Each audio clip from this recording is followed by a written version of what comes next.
Kirurgilise protseduuri järgselt tohib süüa alles 2 tunni pärast. Seepärast on ilmselt mõistlik enne protseduurile tulekut kõht täis süüa. Seda muidugi välja arvatud juhul, kui teie protseduur peaks aset leidma narkoosis, üldanesteesias. Sel juhul ei tohi süüa 6 tundi enne narkoosi. Peale kirurgilist protseduuri tohib süüa alles 2 tunni pärast ja süüa võib siis pigem natuke jahedamat ja natukene pehmemat toitu ja pigem siis teise suupoolega. Süüa kindlasti on vaja, sest kusagilt peab tulema energia, et haavakene jällegi kokku kasvatada ja vältida võiks siis väga palavat sööki, sellist suppi, mis paneb ninast vee voolama, sest et soojusega laienevad veresooned ja haavakene võib lihtsalt veritsema hakata. Peale hamba eemaldamist peaks haava peal umbes 30 minuti jooksul hoidma haavakatte tampooni, mis aitab tekkida haava sisse verehüüvel. Verehüüve ongi haava paranemise esimene etapp. See on haava sees nagu karkass, kuhu sisse hakkavad uued rakud kasvama, nagu ehitusmaterjal. Umbes nädala jooksul peale protseduuri ei tohiks hamba eemaldamise haava hoogsalt loputada ei suuloputuslahusega veega, kui arst just ei ole öelnud vastupidi.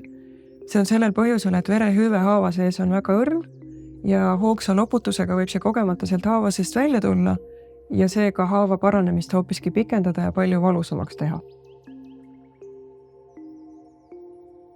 Suuremate kirurgiliste protseduurid järgselt, kui seda on tavaline hamba eemaldamine, anname teile näol hoidmiseks jääkoti, mida siis hoida näo peal umbes 20 minuti kaupa, pooleks tunniks sügavkülma panna ja jälle nii palju, kui teil sellel päeval võimalik on, 20 minuti kaupa näo peal hoida. See on selle jaoks vajalik, et võimalikult vähendada turse teket. Turse on tavaliselt kõige suurem 2.–3. päeval peale lõikust ja seejärel vaikselt hakkab taanduma. Peale hamba eemaldamist või kirurgilist protseduuri on kahjuks ootuspärane ka valu. Valu vastu on kindlasti mõistlik kasutada valuvaigisteid, nii nagu arst on teid õpetanud. Tavaline täiskasvanu valuvaigistava raviskeem on siis kasutada nii ibuprofeeni kui paratsetamooli korraga. Ibuprofeeni tohib võtta 400 mg kaupa kuni 4 korda päevas ja paratsetamooli 1000 mg kaupa kuni 4 korda päevas. Ja kuna nende 2 ravimi toimemehhanismid on erinevad, siis tohibki need kasutada 2 korraga, mitte ei ole mõistlik võtta ühte neist peoga, sest et muidu lihtsalt suureneb kõrvaltoimete oht. Ja loomulikult alati tasub uurida ka pakendi infolehte.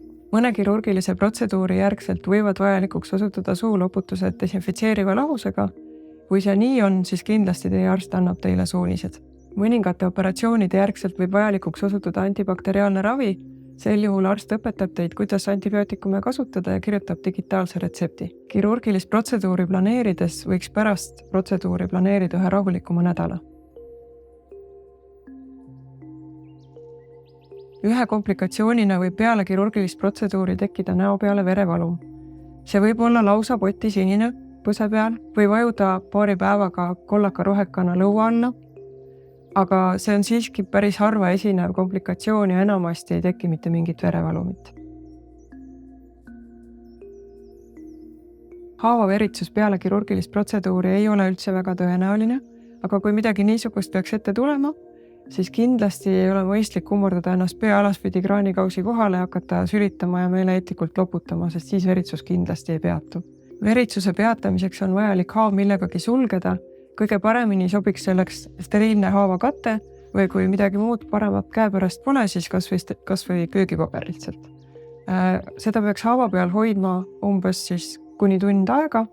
Lisaks aitab veritsuse peatumisele kaasa, kui näo peale panna kas külmakeelikott või lihtsalt jääkott.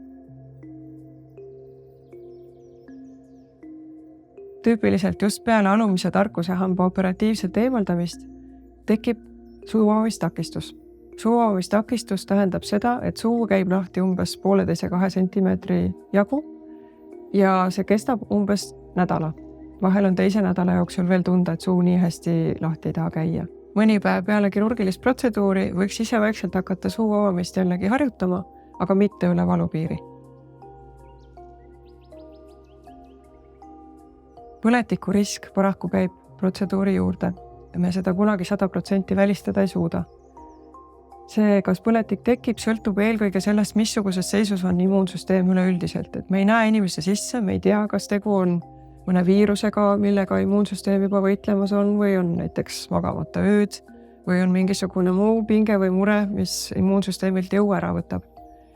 Põletiku tunnusteks kindlasti on palavik, paistetus, mis suureneb alles peale 3., 4., 5. päeva, järsku ärkate üles, 3. päeval põsk on kõvasti paistes. See ei ole ootuspärane, see on ikkagi põletiku märk.